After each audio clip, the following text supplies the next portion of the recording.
اب اس کے بعد کئی مدرسہ عبداللہ بن عباس کے اور ایک طالب علم محمد صدیق بن محمد اکبر صاحب بات پڑے کو میں دعوت دوں، وہ آئے اپنے معافی ضمیر ادا کریں، اور یہ بھی جو ہے یتیم ہے، دعا فرمائیں کہ اللہ تبارک و تعالیٰ ان کے والد صاحب کی مغفرت فرمائے۔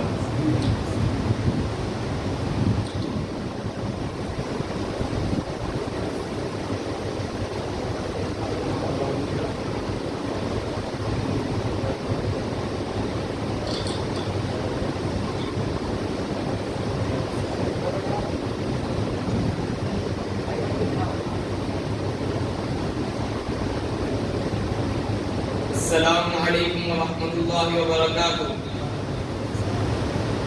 نحمده ونصلي على رسوله الكريم، اما بعد فاعوذ باللہ من الشیطان الرجیم، بسم اللہ الرحمن الرحیم۔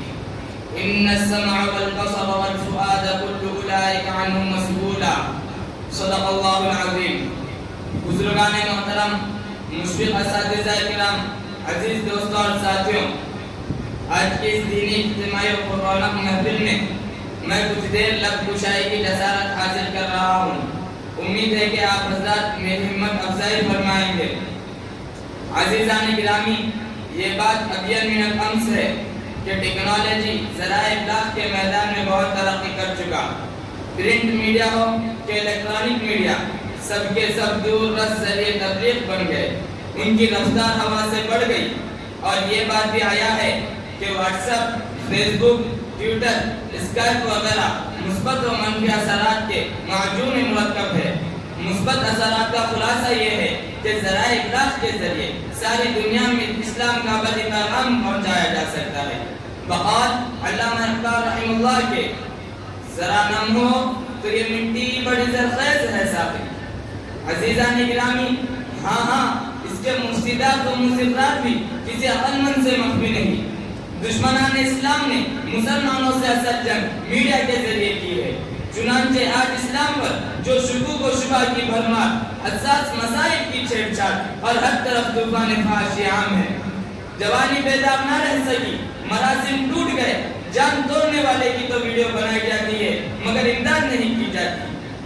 سیلفی بنانے کا شوق تو ضرور ہے مگر صلاحیت سازی اور شخصیت کی تعمیر کا کوئی وقت نہیں۔ کیا جوان، کیا بوڑھے، کیا مرد، کیا عورتیں عملی جد و جہد سے دامن چرا لیا گیا۔ محض میسج فارورڈ کرنے پر تو اتفاق کر لیا جاتا ہے، بات چاہے کتنی ہی اہم کیوں نہ ہو، بلا تحقیق خبر نشر کرنا مشغولیت بن گئی ہے۔ ان جاءکم فاسق بنبأ فتبینوا کو نظر انداز کر دیا گیا۔ معاشرہ ولا تعاونوا علی الاثم والعدوان کو ذہن ہی سے نکال دیا گیا۔ فلمیں ڈاؤن لوڈنگ ہے تو وَمِنَ النَّاسِ مَن يَشْتَرِي لَهْوَ الْحَدِيثِ پر مجبور کر دیا۔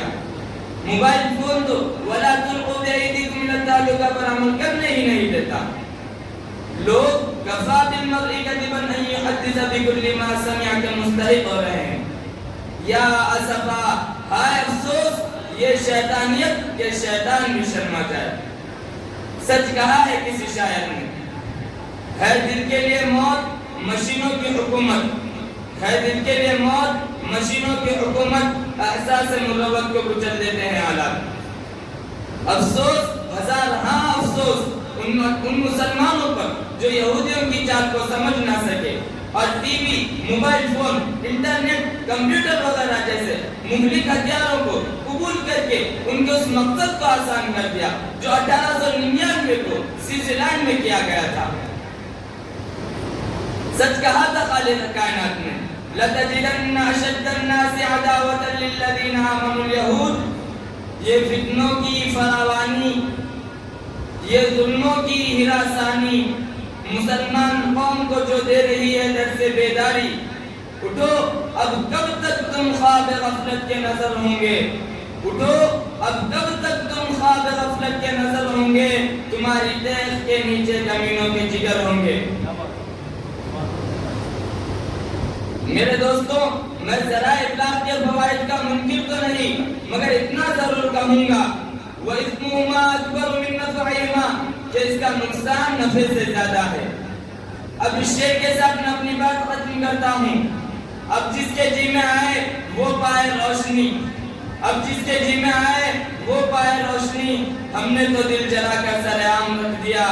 یہ میرا پیغام محبت ہے جہاں تک پہنچے، وما علینا الا البلاغ۔ اے محمد صدیق محمد اکبر صاحب مرحوم دعا فرمائیں کہ اللہ تبارک و تعالیٰ ان کے والد محترم کی مغفرت فرمائیں، اللہ ان کے درجات کو بلند فرمائیں۔